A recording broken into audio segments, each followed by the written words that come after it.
hold off on talking about sex with your partner because it feels weird. You never do it. It's awkward. Hey guys, I'm Stephanie Ganowski, sexologist and sex coach for men. If you're new to my channel, welcome. And if you've been subscribed, welcome back.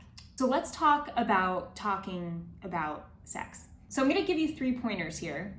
I feel like every video is just 3 pointers. Pointer number 1, set the time so that you're both prepared to have this conversation. Because if you're never talking about sex and then randomly one day you're just like, hey, our sex life, what about that? You just like corner her in the kitchen. She's like, what? Even if it is a conversation that you have every so often, you still want to create a buffer time so that she's prepared and you're prepared going into that conversation. Doesn't mean you have to take notes or anything like that. It just can sound like, hey babe, I know this is kind of out of the blue, but I had some questions around our romantic life, our sex life, however you want to put it.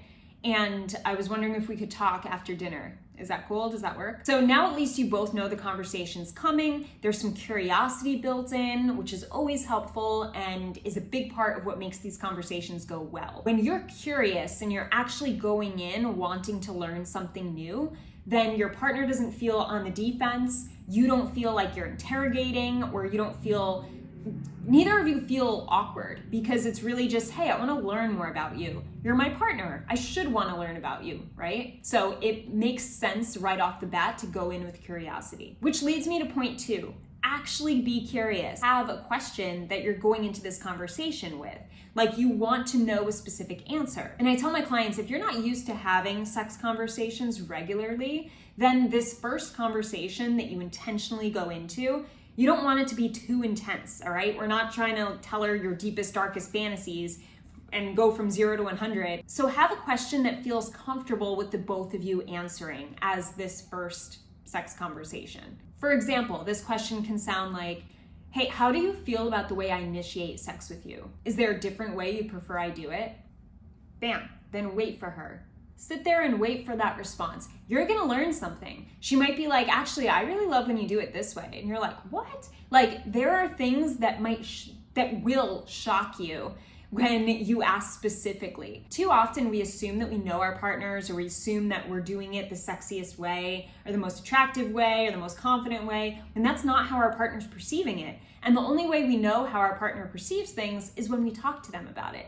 So you learn a lot about your partner, you learn a lot about your relationship dynamic, and it gives you more confidence to have this knowledge. So have a specific question going in, one that's not too intense for this first sex conversation, and something where you're gonna walk away with learning something about your partner and your relationship, which is most likely gonna make you feel really good. And then of course, while you're on the topic, you also share your side. Don't make it all about just asking her questions. This is time to ask her a question intentionally and also be willing to share what you feel about the same thing. Sharing in this way builds connection.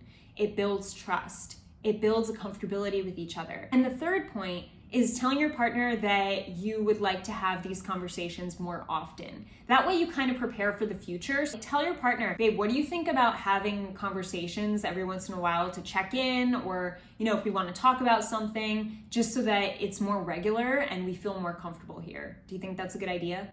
Chances are she's gonna say yes. If she's a good partner and she wants the best for the two of you, she'll say yes. And that way you have more of an excuse to bring up sex conversations in the future, even if they feel completely random. And I think that gets in the way of a lot of people talking about sex. They're like, it's just so random, it's so out of the blue, like why would it's like too weird to bring up.